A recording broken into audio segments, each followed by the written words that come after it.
ni gute mutanga ibizamini by'akazi uwagitsinze mukakimwima mwarangiza mugashyiraho abo mutakigeneye ingo yizuburetwa.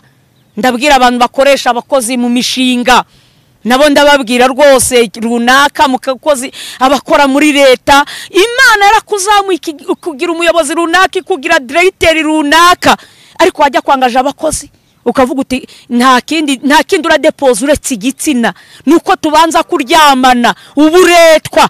Umuntu ukamukoresha yamara kugera mu kazi ati nta yindi nyiturano, ugomba kujya uryamana nanjye, bitabaye ibyo ndakwirukana, kuko umufatiranyije nuko ubuzima bugoye. Harya uziyiriza ubusa, nushaka usenga amasengesho y'120, nushaka uziyiriza iminsi 100, ntago byatuma ijwi ryawe rigera heraho mu ijuru. Warize urarangiza, Imana iguha akazi aho mwiganye baricaye, ikujyana mu rukiko ngo ujye guca imanza. None wa mutindi yakujyanye kuko amenye Yesu Kristo, ngo wa mutindi azaruhukire kuri wowe. Wa mupfakazi, wa mwana w'imfubyi utagira kirengera, utabona amafaranga yo kwishyura umwavoka, wanze kumurengera ngo kubera ko nta maruswa nta nibindi nikoye byatuma gusenga kwawe kugera heraho mu ijuru. Kwiyiriza ubusa kwawe kumaze iki?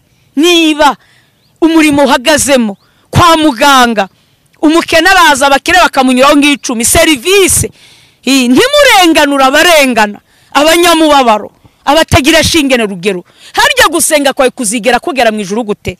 Uri umuyobozi wa leta, yemwe abategetsi bo mu isi, abami bo mu isi, Imana mwibuke ko ariyo yabashyizeho. Nta butegetsi biravuga ngo bujyaho budashyizweho n'Imana. Imana ikeneye ko murenganura abarengana, yaba abaperezida mu bihugu byose bidukikije hano ku isi. Imana ikeneye ko murenganura abarengana, ikeneye ko mukuraho ingoyi z'uburetwa, mukabohora ababoshye. Hari abantu bagiye barengana, ugasanga umwana disi w'imfubyi, wa mwana wavutse ari ikinyendaro, niryo zino ubwaryo niryo umubabaro, nyina n'indushyi, abonye compassion bakamufotora, umuterankunga hanze aha akamwishimira, bakabaza tuwo mwana agiraho kuba ati ntaho, bakohereza amamiliyoni ngo bamwubakire inzu, umuntu umushumba y'amafaranga akayakenyereraho, akubaka inzu akabeshya ngo ni Imana yayimwubakiye. Ndakubwiza ukuri mushumba, ndakubwiza ukuri wewe ukora muri compassion wari we wese nubwo ataba umushumba, nukuri kwiyiriza ubusa kwawe kwiri gusenga, wakubika umutwe waryama hasi, nukuri ntuzananirwa kubazwa ubuzima bw'uwo mwana. Ufashe umwana w'iyo mfubyi cyangwa uwo mwana w'indushyi, ushyizemo abana bawe ufite ubushobozi, abana bawe ufite uburyo bwo kubarihira, kandi byaziye abana batagira uko bahagaze. Ndakubwiza ukuri, abo bana bawe uri kubahamagariza imivumo. Urifuza nawe gupfa ngo abana bawe babimfubyi, ariko nubwo utapfa, abo bana bawe ni babandi bamara gukura bakabibirara, bakagendwaho n'imivumo y'abana bakagombye kugira. Nyabuneka niki none uravuga ngo uriyiriza Imana ntibyumve? Ugenda uriganya iby'abakene, uri umucuruzi ukabasha kuriganya umunsi hano ukawunyonga, ukagenda wiba n'abatakagombye kwiba bose, uretse ko nta n'uwe wemerewe kwiba. Hari naho nageze barantumiye ngo njye gusengera muri urwo rugo, kandi mu bigaragara Imana nta kitabakoreye, ariko umukozi waho ntiyemerewe gukandagira muri saro, ntiyemerewe gucaginga kuri prise yaho muri urwo rugo, kandi ubwo ngo nabarokoretse kweshya abo nabarokore cyangwa nabaroko defense. Ntarya kwifiriti, inyama kirazira, arya kawunga gusa, n'inoza n'imboga za dodo nibyo bamugenera. Nta mukozi bajya bamarana amezi 2 muri urwo rugo. Reka abana nta kubatoza ikinyabupfura. Umwana aranywa niba ari amata cyangwa agakoma, igikoma akajya kukijugunyiriya. Umukozi yamubwira ati kutazana kiriya gikombe ngo ushinzwe ikisi, ngo baguhembera iki? Nyina areba ntagira icyo avuga, gukoresha abantu buretwa. Aho mubyeyi ujya wibuka ko ushobora no gupfa cyangwa ubuzima bugahinduka, uwo mwana akabaho nabi. Kuki utamutoza? Niba unasenga ubwenge uwo mwana, uwo mukozi we si umuntu ugira ngo yavutse anejejwe no kuzakorera abandi, yisanze muri ako kazi nibyo yari yarasabye Imana. Koko murya inyama muzima ari Imana yarabahaye, hanyuma ngo wiyiriza ubusa uri igisambo. koko niba Imana yaraguhaye ubuzima bwo kurya ku nkoko n'amasamaki n'amafi, uwo mukozi uvuye iyo Ikantarange mu buzima bubi ari agapfubyi, Imana imuzanye iwawe ngo azarye kuri ako gafi kuko iwawe ntaho yari kuzakabona. None imyaka yose ahabaye uretse n'ako gasamaki n'uturyo turimo amavuta ntatwumuhaho, hanyuma warangiza ukubika umutwe nk'umuberanya ngo uriho urasenga. Usenga iki? Imana izakwitura iki? Ahubwo murabakubita ibipfusi kamucunaguza. Hari n'abatagira isoni kwirukana umukozi saa 7 z'ijoro umutunguye ngo azerere. Koko nimukwiriye guci ingoyi z'urugomo mukabohora uburetwa. Umukozi wawe muri biro uzanye umukozi umujyanye mu gucuruza, ariko kuko nta wundi mukozi ari kukubona ari umukene, ibyo wamukoresha byose haba mu rugo mu bucuruzi, abyuka ijoro atahira indi joro, nta guhumeka, nta kumwerekeza inzira yo mu rusengero, kandi ufite uburyo washyiraho n'abandi bakozi. Imana ikeneye ko mubohora ingoyi z'urugomo kandi mugaca uburetwa, bakarenganya abakene mu makorari, abakene akaba ari bo bahanwa. Niba yanakererewe umukire ntajya ahanwa, nta gihano. Imana irashaka ko muca n'imanza zitabera, yemwe abatuye isi mukarenganura abarengana, abapfakazi bakarenganurwa. Ni gute iyi mishinga yo kompasi usanga yigama abana b'abacuruzi kandi byaragenewe abakene?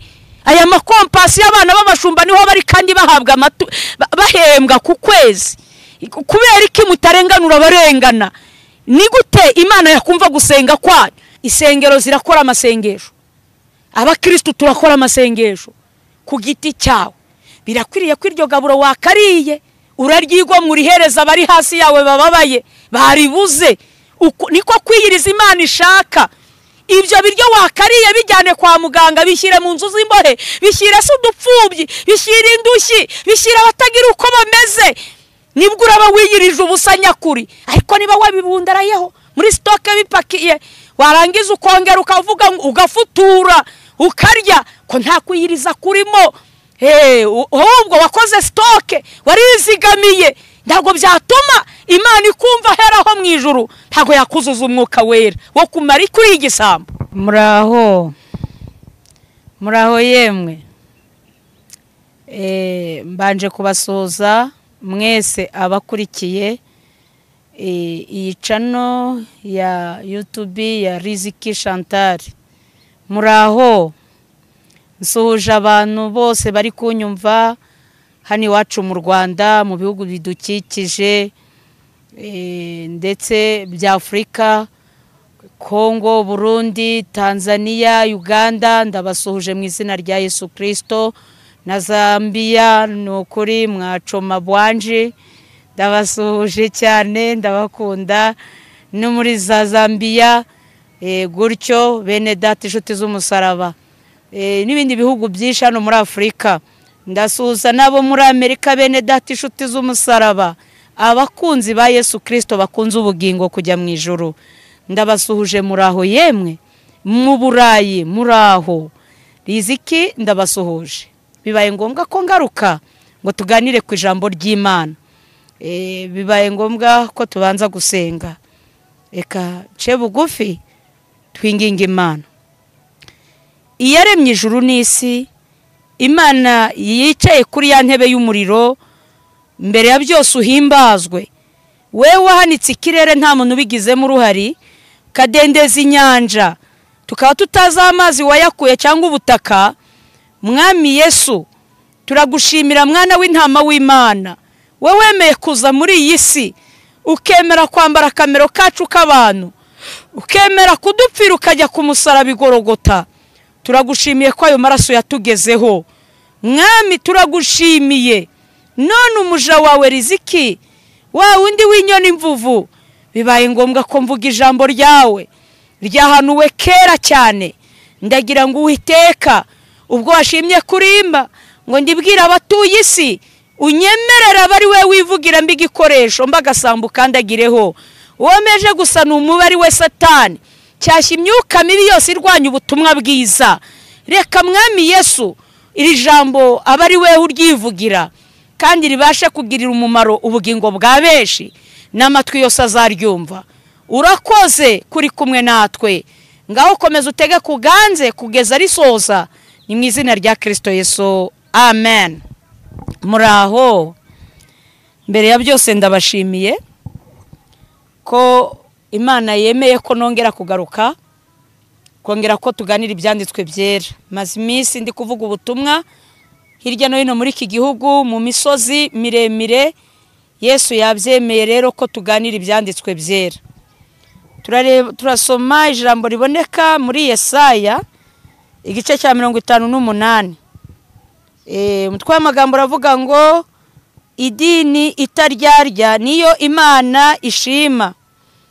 Hejuru haravuga umutwe w'amagambo ngo idini itaryarya niyo Imana ishima. Idini, amadini ni menshi, ariko tugiye kureba iri jambo ngo shyire ejuru uvuge cyane we kugerura, rangurura ijwi ryawe nkikondera, ubwire ubwoko bwanjye ibicumuro byabwo, ubwire inzu ya Yakobo ibyaha byabo.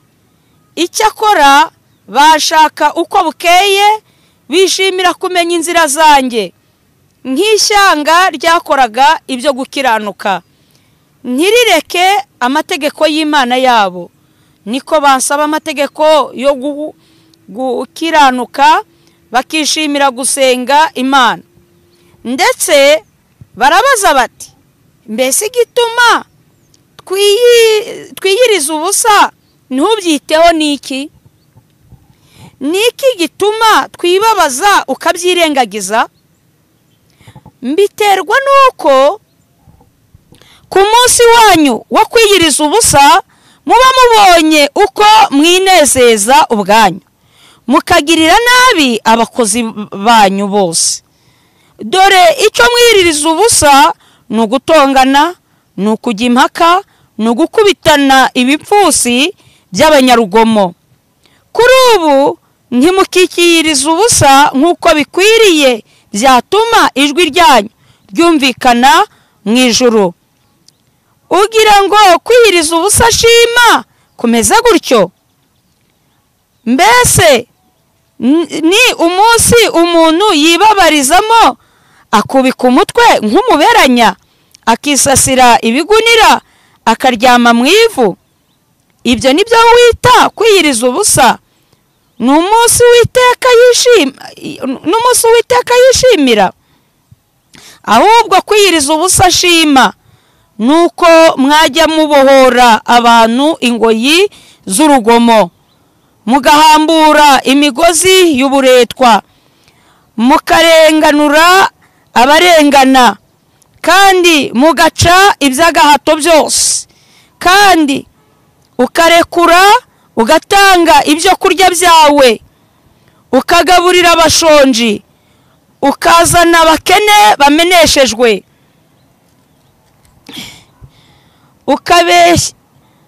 ukabashyira mu nzu yawe. Wabona uwambaye ubusa ukamwambika, ntiwirengagize bene wanyu. Amen. Dukomeje hano nanone Yesaya 5:9 haravuga ngo dore ukuboko k'Uwiteka, ku murongo wa mbere, ntikwaheze ngo ananirwe gukiza, n'ugutwi kwe ntikwapfuye ngo ananirwe kumva, ngo ahubwo gukiranirwa kwanyu niko kwabatandukanije n'Imana yanyu, n'ibyaha byanyu nibyo bitera kubima amaso ikanga kumva.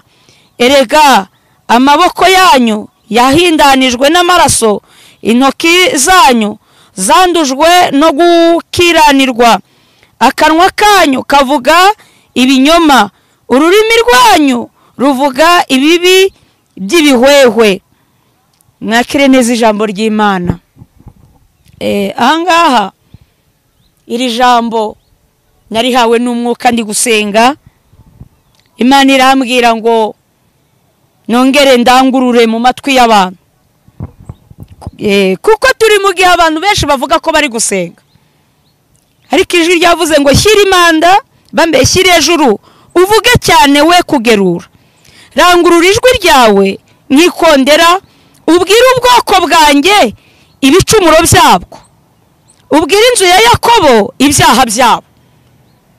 Mbwira ubwoko bw'Imana bitwa abakirisitu, noneho ndetse n'aba Yakobo, abarokora, abapantekote, biyita abarokore bose ibicumuro byabo. ngo icyaha bashaka ngo icyakora banshaka uko bukeye bishimira kumenya inzira zanjye. Imana irabizi ko mujya mu misozi mu butayu mujya gusenga, irabizi ko tuyishaka uko bukeye. ngo nk'ishyanga ryakoraga ibyo gukiranuka ntirireke amategeko yabo, niko basaba amategeko yo gukiranuka bakishimira gusenga Imana. Turi gushaka amategeko y'Imana, ndetse rimwe na rimwe Imana irabizi ko twagiye tuyishaka tukiyiriza ubusa tukajya ku misozi. Irabizi ko tutadefiriza bamwe, amapantaro tutayambara. Turashaka amategeko y'Imana tukareka kunywa inzoga za mitsingi bamwe, nubwo atari bose, abenshi bari kubinywa, abandi bakari gukora ibyo bishakiye, ariko irabizi Imana ko ari abantu bari kuyishaka. Nuko ahangaha rero aravuga ngo ndetse barambaza bati, abenshi bari kwicumuriraho bitewe n'ibibazo bari guhura nabyo, ngo mbese igituma twiyiriza ubusa ntubyiteho niki? Niki gituma twibabaza ukabyirengagiza? Turi mu minsi nigeze kuganiriza abantu, mbabwira uburyo hagiye kuza impagarara mu mitima y'abantu, ariko bitabuje ko bari gusenga amazu agasenywa, ibibazo bikaza, ubukene, yewe ibiciro bikazamuka, kandi abantu bari gusenga. Kandi Imana ntigire icyo ibikoraho. Kandi twiyirije, twagiye mu byumba tugasenga, tugahimbaza, tukajya mu makorari tukarepeta, ariko Imana ntibyiteho. Biraterwa n'iki? Ahangaha ngo umva igisubizo umwuka yampaye. Yavuze ngo mbiterwa nuko ku munsi wanyu wo kwiyiriza ubusa muba mubonye uko mwinezeza ubwanyu. Hari abantu bavuga ngo bagiye gusenga, ariko bagasiga bateje ikibazo mu rugo no mu impagarara, bateje ibibazo. Ni gute umuntu yavuga ngo agiye gusenga atabyumvikanyeho n'uwo bashakanye ngo amuhe uburenganzira? Agiye ku musozi ukagenda ujyanye n'umugore w'abandi uri umugabo, ngo ugiye gusenga, muvuye mu ntara imwe mugiye mu yindi, ariko ntabwo uburenganzira mwashakanye yabuguhaye. Nubwo atabotse mu mutima, ntugire ngo mu ijuru barabyishimiye. Uri umugore uriyoboye gutyo gusa, nta burenganzira ubifitiye, ahubwo umeze nk'ugiye muri ambiance. Usohotse muri iki gihugu ngo ugiye gusengera muri Israel, iteze indege, imisozi ya kure, mu bindi bihugu bya kure tutiriwe turondora, boshye mu gihugu cy'iwanyu Imana itakumva. Impamvu Imana itabumvira, yasanze ari uburyo bwo kwinezeza, ari nka ambiance. Umukobwa n'umusore ngo bagiye mu butayu gusenga, bari gusomanirayo, ni uburyo bwo kwinezeza. Nubwo bigomwe ngo ntibari burye, ariko tugiye ku mazi za Byumba, tugiye kujya turangije tugiye kurya amabroshete. Imana ngo impamvu itatwumvira, isanga ari uburyo bwo kwinezeza. Uko kwiyiriza ubusa ntacyo twigomwe, nta mushonje ubyungukiyemo, kandi twiyirije, ahubwo byabaye ambiance ni sorte. Twagiye ku mazi mu mashyuza, ni uburyo bwo kwinezeza ujyanye n'umukobwa w'abandi. Ye baba we, Imana ikabona atari ukuyishaka, ahubwo inshuro nyinshi ikabona ari uburyo bwo kwinezeza. Nuko ngo dore icyo mwiyiririza ubusa, ahangaha avuga ngo ubusa, ngo muba mubonye uburyo bwo kwinezeza mukagirira nabi abakozi banyu bose. Ntibiteye isoni kuba wiyirije ubusa usenga Imana yaremye ijuru n'isi, ariko warangiza muri kwa gusenga kwawe umukozi wo mu rugo ugasanga arabwiriwe ngo nuko wiyirije ubusa. Mu by'ukuri ntabwo mwafatanyije amasengesho, cyangwa akarya indyo imwe gusa nabwo udakunze kuko ngo mwasenze mugafatira bamwe mbariko bigatuma abantu batishimira gusenga kwawe, abakozi bagatonganywa kandi wasenze wiyirije ubusa byitwa ngo waciye bugufi, umukozi akabigenderamo. Imana ishobora no kwemera ko igucisha igipimo ngo irebe amasengesho yawe, ya misengere yawe. Mu gihe wiyirije ubusa umukozi teremusi akayimena kugira ngo irebe kamere yawe koko ko waciye bugufi, wemeye kwizirika, ntagarukureka ibiryo gusa. Bene data nshuti z'umusaraba bari kunyumva hirya no hino, iyo wiyirije ubusa hari za kamere zigomba gupfa, izimijinya, intonganya, hari ibintu bigomba gupfa. Imana niyo mpamvu yavuze ngo ibyo mwiriza ubusa si ugutukana, ngo kujya impaka no gutongana, no kujya impaka, no gukubitana ibipfusi by'abanyarugomo. Rimwe na rimwe mu makorari ugasanga twumvikanye, inzangano ni zose, wabaye umwanya wo kunegurana, cyagiye twiriwe mu masengesho, wabaye umwanya wo kuvuga bagenzi bacu. Uko kwiyiriza ubusa kuracyamaze iki kandi twafashe umwanya wo kwegera Imana? Ndetse ngo gukubitana ibipfusi by'abanyarugomo n'impaka zidafite icyo zimaze. Rimwe na rimwe ugasanga turi gupfobya imbaraga z'Imana muri za mpaka. Imana ugasanga irababaye. Ni muri make ni ugukoreramo ibyaha bya hato na hato byitwa ko twiyirije ubusa. Ese uko kwiyiriza ubusa kumaze iki? Gusiga uri umuhutu, uri umututsi, uri umutwa, gusiga uri umwirabura, uri umuzungu, mutuvangurana ku ruhu rw'amoko, uturere. Uko kwiyiriza kumaze iki? Ya masengesho dusenga ngo y'iminsi 40 ku nsengero, ngaho iminsi 60, 120, ariko ayo masengesho agasiga n'ubundi umusambanya gisambana. Byatuma Imana itwumvira? Inzangano tutababarira. Ngo kuri ubu nimukikiyiriza ubusa ubu bikwiriye, byatuma ijwi ryanyu ryumvikana mu ijuru, kugira ngo byatuma byumvikana mu ijuru. Mwibuke mbere amasengesho ajyaga abaho muri Pentecote muri iki gihugu, akajya gusoza bamwe babatizwa mu mwuka, bitagombera iminsi 100, bitagombera iminsi 40, oya iminsi 3, 2 abantu bakabatizwa mu mwuka wera, kuko hari utuntu baretse, hari ibyo biyemeje kureka, hari ibyo bihumbutse mu mitima, bemeye kubabarira, bemeye gutanga imbabazi, byatumaga bigera heraho mu ijuru, Uwiteka akabishimira akabakiza n'indwara zananiranye. Ariko iyi minsi ya none turasenga bikitwa bikamera nk'imihango y'abafarisayo. Kubera iki? Imisengere yacu uretse ngo abantu bigwa mu ibyo kurya, hari n'abasenga gisirimu, ngo ari muyitatu, ngo aranywa potage, ngo aranywa kaji.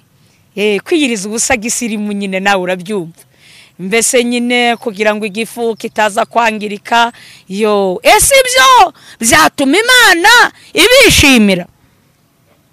Ngo gira ngo kwiyiriza ubusa shima kumeze gutyo, mbese ni umunsi umuntu yibabarizamo akubika umutwe nk'umuberanya, akisasira ibigunira, akaryama mu ivu. Bene data, hari igihe usanga abantu yajya kukuvugisha ngo ndi mu yitatu, ngo ndi mu yibiri, nakuka gakeya, n'utakagombye kumenya ko wasenze akamenya ko wiyirije. Mwibuke Yesu abivuga muri Matayo igice cya 6. Ndumva wenda hari nka 14 niyo yavuze ngo nimuramuka musenze uzinjire mu nzu yawe ukinge, so mu ijuru umenye ibyihishe. Si ngombwa ngo dusenge bice ku maradiyo amapublicité ko twasenze, itorero ryasenze. Yaravuze ngo bene abo ngabo ibihembo byabo ngo ntimukabe ng'indyarya zihagarara mu mayira abiri. Abantu benshi bigisha gusenga, ariko ugasanga barigisha ko gusenga kuzana ibisubizo, kutanga akazi, gutanga abagore n'abagabo, ariko ntibigishe uburyo abantu bakwiriye gusenga. Abantu bakwiriye gusenga gute? Bakwiye kwiyiriza bate? Bakomba kubyitwaramo bate? Byatuma koko n'ibyo bisubizo birirwa bavuga bibasha no kuza. Ibyo nibyo wita kwiyiriza ubusa umunsi Uwiteka yishimira kwiyorobeka ukikanda, kandi mu gihe mu rugo umukozi yabwiriwe cyangwa amuhaye indica ndikize ngo nawe wiyirije, umukozi wawe akabigenderamo, abana bakabwirwa ngo uri mu masengesho. Oya, kubika umutwe nk'umuberanya ntabwo ibyo byatuma Imana ikureba mu maso. Reka ngo wagiye ngo kanyarira, tujya twumva zamurya ihehe, ariko hari ibyo utakemuye mu rugo, ariko ikindi ukagenda ubwira abantu bose ko wasenze. Ibyo ni amasengesho y'abafarisayo. Nuko ahangaha Bibiliya ijambo ry'Imana riravuze ngo ahubwo kwiyiriza ubusa shima nuko mwajya mubohora abantu ingoyi z'urugomo. Bene data, Imana ikeneye ko amasengesho yanyu haba mu gihugu mubohora abantu ingoyi z'urugomo, mukababarira ababahemukiye, mugatanga imbabazi abo mwavungishije, mukababarira no mu nzu z'imbohe. Ikeneye ko mubohora abantu ingoyi yewe z'urugomo.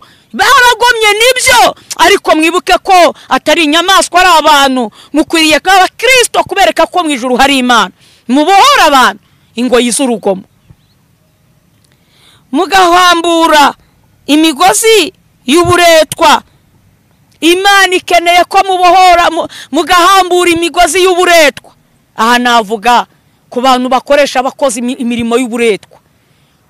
Utumyije umukozi mu cyaro, aje i Kigali, aje mu gihugu runaka, umubwiye yuko akazi nta kazi ufite, ari ukukurera abana gusa akabarembera, ariko umubyukije saa 9 z'ijoro, abyutsa ko amasuku, ateguye abana, ari kumesa, arongera kuryama saa 6 z'ijoro, aramesa intoki zicika ibimeme, yewe zicika ibisebe. Ye baba we, nturamuvuza ngo ni umukozi hejuru y'udufaranga dukeya uri bumuhembe, ngo mbese yaje kumara iki? Umva, ukamukoresha uburetwa. Uri umubyeyi ugafata suvetoma yawe, umugore imirimo yakagombye kwikora nk'umubyeyi ukayihereza umukozi. Koko ibyo si uburetwa? Ese Imana wasenga ikakumva, ibona nta mbuto werera umukozi? Hari naho nageze barantumiye ngo njye gusengera muri urwo rugo, kandi mu bigaragara Imana nta kitabakoreye, ariko umukozi waho ntiyemerewe gukandagira muri saro, ntiyemerewe gucaginga kuri prize yaho muri urwo rugo, kandi ubwo ngo nabarokore cyo kweshya ngo nabarokore cyangwa nabaroko defense. Ntarya ku ifiriti, inyama kirazira, arya kawunga gusa, n'inoza n'imboga za dodo, nibyo bamugenera. Nta mukozi bajya bamarana amezi 2 muri urwo rugo. Reka abana nta kubatoza ikinyabupfura. Umwana aranywa niba ari amata cyangwa agakoma, igikombe akajya kukijugunyiriya. Umukozi yamubwira ati kutazana kiriya gikombe ngo ushinzwe ikisi, ngo baguhembera iki? Nyina areba ntagira icyo avuga. Gukoresha abantu buretwa. Aho mubyeyi ujya wibuka ko ushobora no gupfa cyangwa ubuzima bugahinduka, uwo mwana akabaho nabi. Kuki utamutoza? Niba unasenga ubwenge uwo mwana, uwo mukozi we si umuntu ugira ngo yavutse anejejwe no kuzakorera abandi, yisanze muri ako kazi. Nibyo yari yarasabye Imana, koko murya inyama muzima ari Imana yarabahaye, hanyuma ngo wiyiriza ubusa uri igisambo. Koko niba Imana yaraguhaye ubuzima bwo kurya ku nkoko n'amasamaki n'amafi, uwo mukozi uvuye iyo ikanarange mu buzima bubi, ari agapfubyi, Imana imuzanye iwawe ngo azarye kuri ako gafi, kuko iwawe ntaho yari kuzakabona. None imyaka yose ahabaye uretse nako gasamaki n'uturyo turimo amavuta ntatwumuhaho, hanyuma warangiza ukubika umutwe nk'umuberanya ngo uriho urasenga. Usenga iki? Imana izakwitura iki? Ahubwo murabakubita ibipfusi kamucunaguza. Hari n'abatagira isoni kwirukana umukozi saa 7 z'ijoro umutunguye ngo azerere. Koko nimukwiriye guci ingoyi z'urugomo, mukabohora uburetwa. Umukozi wawe muri biro, uzanye umukozi umujyanye mu gucuruza, ariko kuko nta wundi mukozi ari kukubona ari umukene, ibyo wamukoresha byose haba mu rugo mu bucuruzi, abyuka ijoro atahira indi joro, nta guhumeka, nta kumwerekeza inzira yo mu rusengero, kandi ufite uburyo washyiraho n'abandi bakozi. Imana ikeneye ko mubohora ingoyi z'urugomo kandi mugaca uburetwa. Muri ubu buretwa no mu kazi kano gasanzwe. Ariko tubwizanye ukuri, wewe gukora akazi kaba ka leta cyangwa wikorera, ko wiporogaramu ugakora ukanibabarira ukanavuga ati ndananiwe, umugongo wacitse, kuki uwukoresha utibuka ko nawe ari umuntu nkawe? Ntumugirire impuhwe. Haryo ubwo ngo urajya mu ijuru ryande, byatuma Imana ikurebana imbabazi koko? Byatuma ijwi ryawe rigera hera? Ryatuma Imana ikuzuza umwuka wera utagira umutima wa kimuntu? Mubohora uburetwa. Hano havuze ngo mugahambura imigozi y'uburetwa, mukarenganura abarengana. Mu kurenganura abarengana, ndahera no mu nsengero ugasanga umuntu akoza amafuti kubera ko afite amafaranga, abapasiteri bakanga kugira icyo bakora kurengera wa muntu wo hasi yarenganije. Ndakatiraho hano bakarenganya abakene mu makorari, abakene akaba ari bo bahanwa. Niba yanakererewe umukire ntajya hanwa, nta gihano. Imana irashaka ko muca n'imanza zitabera. Yemwe abatuye isi mukarenganura abarengana, abapfakazi bakarenganurwa. Ni gute iyi mishinga yo kompasi usanga yigama abana b'abacuruzi kandi byaragenewe abakene? Aya makompasi y'abana b'abashumba niho bari kandi bahabwa bahembwa ku kwezi. Kubera iki mutarenganura abarengana? Ni gute Imana yakumva gusenga kwayo? Warize urarangiza, Imana iguha akazi aho mwiganye baricaye, ikujyana mu rukiko ngo ujye guca imanza. None wa mutindi yakujyanye kuko wamenye Yesu Kristo, ngo wa mutindi azaruhukire kuri wowe. Wa mupfakazi, wa mwana w'imfubyi utagira kirengera, utabona amafaranga yo kwishyura umwavoka, wanze kumurengera ngo kubera ko nta maruswa nta nibindi. Nikoye byatuma gusenga kwawe kugera heraho mu ijuru. Kwiyiriza ubusa kwawe kumaze iki? Niba umurimo uhagazemo kwa muganga, umukene araza abakire bakamunyuraho ng'icumi serivisi, ntimurenganura abarengana, abanyamubabaro, abatagira shinge na rugero. Harya gusenga kwawe kuzigera kugera mu ijuru gute? Uri umuyobozi wa leta, yemwe abategetsi bo mu isi, abami bo mu isi, Imana mwibuke ko ariyo yabashyizeho. Nta butegetsi biravuga ngo bujyaho budashyizweho n'Imana. Imana ikeneye ko murenganura abarengana, yaba abaperezida mu bihugu byose bidukikije hano ku isi. Imana ikeneye ko murenganura abarengana, ikeneye ko mukuraho ingoyi z'uburetwa, mukabohora ababoshye. Haba mu magereza harimo abarengana, harimo abagambaniwe, harimo abahimbiwe ibyaha kandi barengana. Imana ikeneye ko mukuraho ingoyi z'uburetwa. Ni gute mutanga ibizamini by'akazi, uwagitsinze mukakimwima, mwarangiza mugashyiraho abo mutakigeneye? Ingoyi z'uburetwa. Ndabwira abantu bakoresha abakozi mu mishinga, nabo ndababwira rwose runaka mukakozi abakora muri leta, Imana yarakuzamuye kugira umuyobozi runaka, kugira directeur runaka, ariko wajya kwangaje abakozi ukavuga uti nta kindi uradepoza uretse igitsina. Nuko tubanza kuryamana, uburetwa.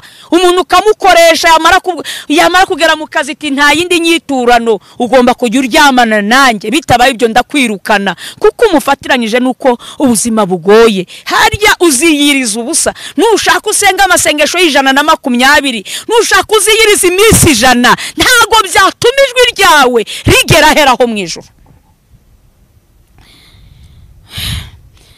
Mukarengera abarengana.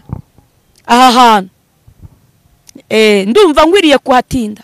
Hari abantu bagiye barengana, ugasanga umwana disi w'imfubyi, wa mwana wavutse ari ikinyendaro, niryo zino ubwaryo niryo umubabaro.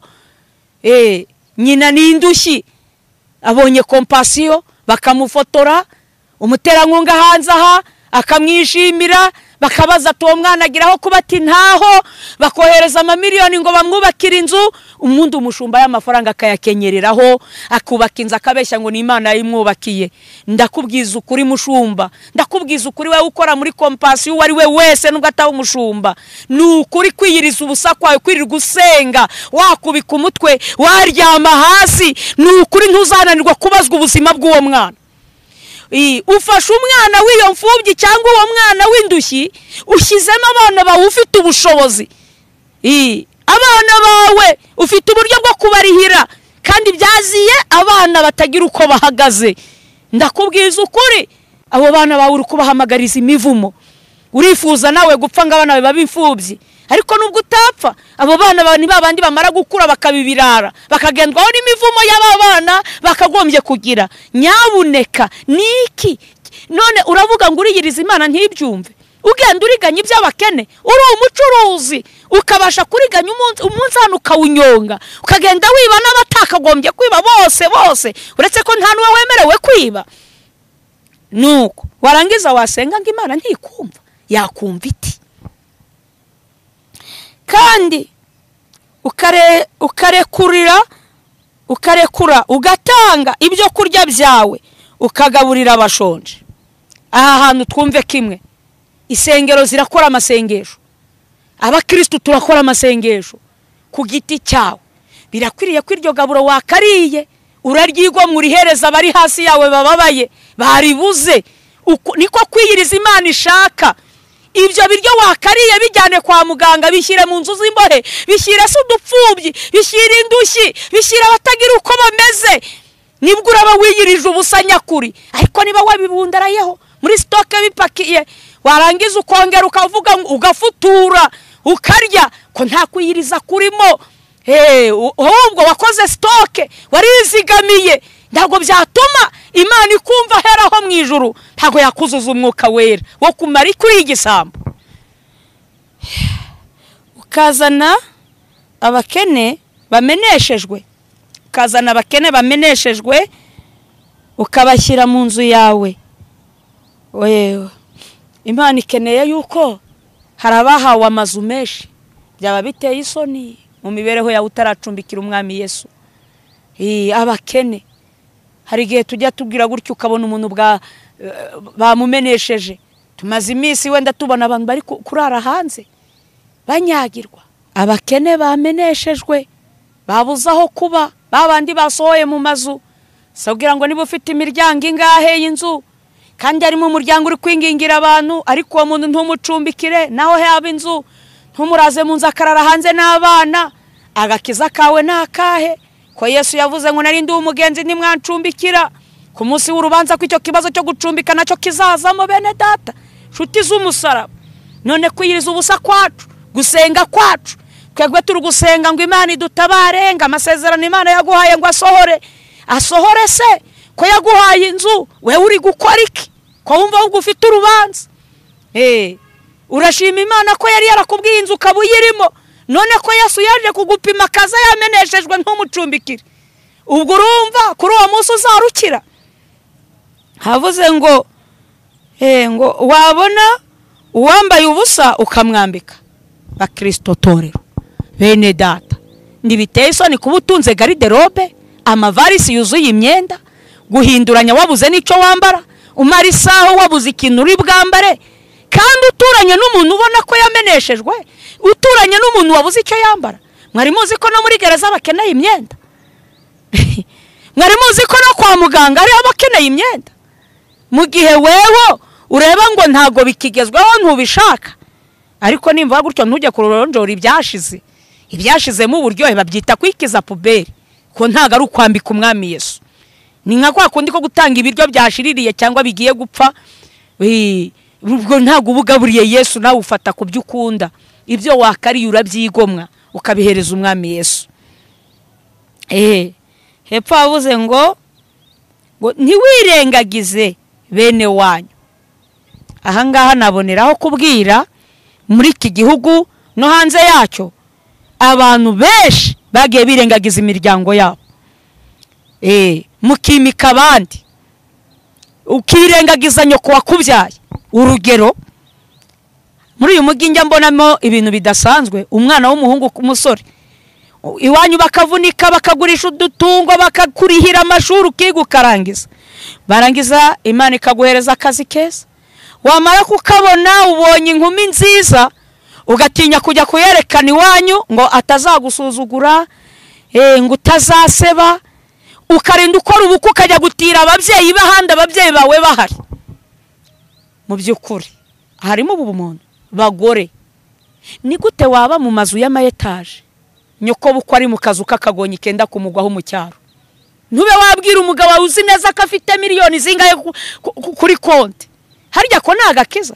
Nyamara haza umuntu mu rusengero ngo tanga ayo mafaranga ukayitanga ukayahereza abandi ubanje kwibagirwa. Mwibuke itegeko ry'Imana rya 4 rivuga ngo wubahe so na nyoko. Bantu bagabo bene data, ni gutubaho kubaka amayetaje, umubyeyi wakubyaye iso cyangwa nyoko agafashwa n'umurenge, leta umuganda ukajya kubaka iwanyu kwaso ku mukecuru wawe, kandi mu rusengero ngo kubw'ishyaka ry'umurimo w'Imana nitanze miliyoni zingahe. Si ibyanze kuki utazitangira na so wakubyaye? Uribuka ya majoro urara uri agahinja urakabebe bakarara bicaye kubera wowe? Imana irababaye ukirengagiza umuryango wawe. Mushiki wawe akaruha utunze depo y'imiceri, utamuhara agafuko k'umuceri ngo yumve ko umuceri uhumura, yarashatse urugo akaruha ngo yabaye injizi. Muramu wawe agahura n'amakuba mu bintu Imana ikeneye uko mumanuka no muri iyo miryango abo yahaye mukayitaho. Ni gute wagira ibitoki amakamya kaza agapakira ariko nta muntu muvukana wahereza agatoki? Koko warangiza ukaza mu rusengero ukubika umutwe ugasenga. Byumva uhora yaririmbye indirimbo nani iyi saha yarandashe, niba ari nawe Imana imuhumugisha, yaravuze ngo naburyo ubareba barambara neza bakambika babo bakinjira mu ngoro, ndetse turi ku rwego mwabuze n'ibyo mwambara, muri kwambara ubusa abagore amatako mwayanitse kwera iki? Mwabuze ibyo mwambara. Imana yarabambitse kugera ku rwego rwo hejuru, musanga kwambara ntacyo bikibamariye, muhitamo kwambara ubusa. Ariko se niba mutakibishaka, abo bakecuru bari mu cyaro ntibakeneye utwo dusharupe mwebwe mutakwikozaho, ibyo bitenge ntibabikeneye. Hanyu mukubika umutwe nk'umuberanya ngo uriho urasenga. Yavuze ngo dore ukuboko k'Uwiteka ndi kwaheze ngo ananirwe gukiza. Hari impamvu Imana yakurekera ikibyimba cyo mu bwonko, kakurekera kanseri, wahamagara abahanuzi bahehe bakagusengera kubw'ikibazo wahuye nacyo. Imana ntigutabare kuko yaguhaye amaso iguha ubwenge, ariko kugira ibyo ukora birakunanira. Tugiye gusenga, havuga ngo nugutwikwe ntikwapfuye ngo ananirwe kumva, ngo ahubwo gukiranirwa kwanyu niko kwabatandukanije n'Imana yanyu, n'ibyaha byanyu nibyo biyitera kubima amaso ikanga no kumva. Hari ibintu bituma Imana itatuma wuzura umwuka wawe utarota n'inzozi nziza ngo urote byibuze marayika gusura. Abashyitsi baragera iwawe wa mugore we, abiwabo w'umugabo, kandi ngo urasenga, reka data ugahita wirakaza rwose ukabyimba, ntushobore kwakira nyoko bukwe, baramubawe abo bose ntushobore kubakira. Wajya kubakira ukabahereza ibyo nawe utatinyuka kurya kubera ko wabasuzuguye. Imana yarakugiriye neza, maze warangiza gusenga kango kuragera heraho mu ijuru. Umukozi ukamubwira ni seseme, ukabona nkaho atari umuntu disi. Umukene yaza kugusuhuza ngo bawigiyeyo, ngo buretse ngo twakoza amasuku. Nyabuneka Imana yakumva gusenga kwawe gute? Wa mugabo we wirirwa mu mabuno y'abagore, kora ibyaha, wirirwa utikiye abagore wagira ngo nababebe, nyamara umwana wawe wibyariye ntuzi kumuterura. Reka data inkumi ngo mubita barya ngo nababebe. Baba we ngo bebe, umugore wawe washatse kandi ugasanga ni igisaza giteruye inkecuru y'umugore ngo ni bebe. Umwana wabyaye ntiwamukozaho ibiganza, warangiza ukaza mu rusengero ngo Imana irakumvira ite? Yaguhereza umwuka wayo gute? Mwihana ibyaha byanyu niko Uwiteka ari kubasaba. Murenganura bari kurengana, mubohore ingoyi z'uburetwa, mwige kubabarira babahemukiye, kuko namwe ubwanyu imwababariwe bamwe mutari beza, kandi Imana ntiwajya mu ijuru nawe utababarira, kuko nayo yarakubabariye byinshi. Ntago kubabarira ari uwakurebye nabi gusa, yoya n'uwaguhemukiye mwige kubabarira, n'uwakwambuye mwige gutanga imbabazi, mubohora abantu ingoyi z'uburetwa. Nuko Uwiteka yantumye ngo mbwira abatuye isi mutange imbabazi, kandi nanone mwicishe bugufi musangire n'abakene. Imana ni uko yantumye irambwira ngo kandi muce imanza zitabera ngabakene abategetsi b'isi. Imana ikeneye ko mubohora imbohi ingoyi, mubohore murenganura bari kurengana, barahari bari kurengana. Nose aba bantu bose bari mu magereza ugira ngo bose nabanyabyaha? Harimo bari kurengana, mwakagombye kuhagera. Harimo abarengana, harimo abari kuzira ubusa. Ikindi rwose abanyamadini mwibuka abo bakene. Ayo maturo ntago ari abashumba gusa, mwibuka abakene abameneshejwe. Ntago ikibazo cy'uko gukorera Imana, ahubwo dusangire n'abakene, dusangire n'abarushye n'abaremerewe. Murakoze, reka dusenge. Cyakoze niba wumva nawe hari icyo wakora muri iki gihe, ukita ku banyamubabaro, ukita ku bameneshejwe, uce bugufi. Niba wari warabyirengagije, dusenge. N'abatitaga ku bakozi, abo nabo mubiteho, kuko nawe uzamubazwa. Wibaza impamvu yakuzamuye ikashima gukora, bagukorera ikaguha abakozi. Burya nawe gukorera abandi byakubera, birashoboka cyane ugihumeka. Wibaza impamvu udasara. Ntago umwuka w'ibisazi yobe wahurara. Satani ntayobe wahurara ukiri umusaya. Yakure kukiruka ugatoragura amasashu ugakubura, none abatazaguhemba. Imana yakureka we ukaba n'impumyi bakakurandata. Ariko nibikurinda ibyo byose, ca bugufi ugira icyo umara mu minsi usigaje kubaho. Iyicara kuri ya ntebe iri kumwe n'ibizima n'abakuru, mbere ya byose duciye bugufi, kuko ari weho Mana iteye ubwoba. Ntago dukeneye amasengesho gusa atagira ibikorwa, kuko ijambo ryambwiye ngo gusenga kutagira ibikorwa kurapfuye. Gusenga kutabasha gutuma dushyira mu gaciro ngo tumenye abababaye kurapfuye. Ndakwinginze uduhe gusenga kuzima, kuyobowe n'umwuka w'Imana, tutizirikana ubwacu, ahubwo tuzirikana na bagenzi bacu. Kubwira ijambo wavuze ngo idini y'ukuri, idini Imana ishaka, niribasha kubohora, rikirengagiza ibyaha by'abandi, rikababarira, rikakura abantu ku buretwa, rikabasha kugirira abantu bababaye, rikarenganura abarengana, bakabasha kwibuka iyo niryo ushaka. Ntago ari amazina y'isengero, ahubwo ibikorwa by'umuntu nibyo ukeneye. Ibyo ngibyo ndagusabye Yesu, abatajyaga bakora ibi ngibi uri gushaka ubababarire, kandi abaciye bugufi kubwira ijambo ubeze ubatunganye, umanura imbaraga mu bagenzi, ubigishe gukora ibikwiriye. Nsabiye umwuka wera abifuza kujya mu ijuru ngo abayobore mu kuri kose, kugira ngo batazagwa muri rwa ruzi, bakabasha kutana. Imana ntibazagere aho basiganirwa, oya, ahubwo bayobore bazagera aho ushaka, bazashobore kugera ku musozi wawe wera, umusozi wa Siyoni. Urakoze Kristo, tabara ubugingo bwa benshi hirya no hino bwari bugiye gutembanwa. Ibutsa bamwe imirimo bakwiye gukora, ibutsa bamwe ibyo bibagiwe gukora, mu izina rya Yesu Kristo barushaho kwitegura kugaruka kwawe, kugira ngo data batazakorwa n'isoni kuri wa munsi. Ni mu izina rya Kristo Yesu, amen.